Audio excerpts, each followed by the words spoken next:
All right, so in this video, we're going to cover autoregressive conditional heteroscedasticity. So what this means, so for autoregressive conditional heteroscedasticity, we're running a autoregressive model on the squared error terms, and then we're saying that it's conditional on previous values, and it has qth order or order of q.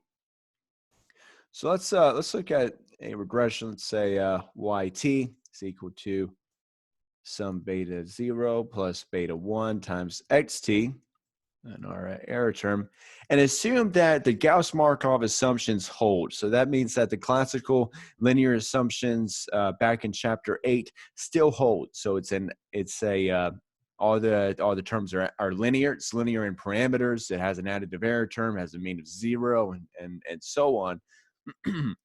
So we're going to assume that the assumptions still hold, and it has a constant variance. So a constant variance, I'll say that the variance, let's say that the variance of our error term, epsilon t, given our predictor, is equal to sigma squared. So it's a constant variance conditional on x, and this is true for all t equal to or greater than 0. So for all t in the model, it has a constant variance.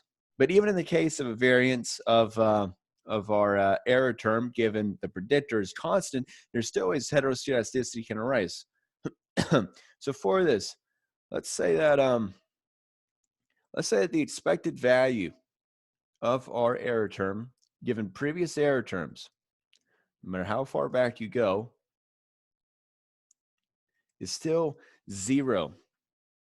But let's say that the second moment, the error term squared given previous error terms, this would be the variance. This is not 0, so it's equal to or greater than 0. And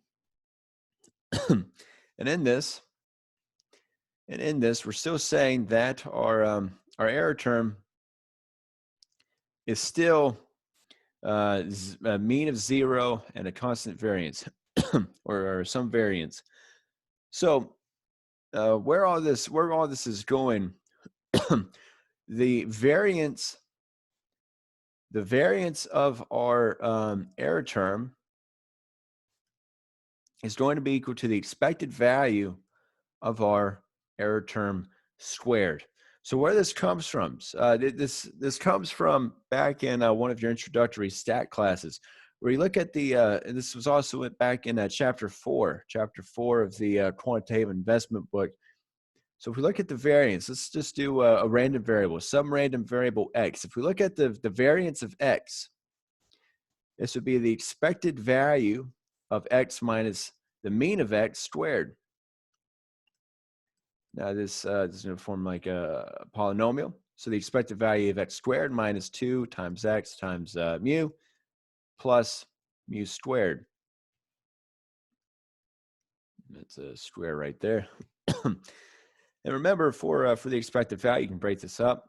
So the variance of x is going to be equal to the expected value of x squared minus 2 and mu. We already know what mu is. That is the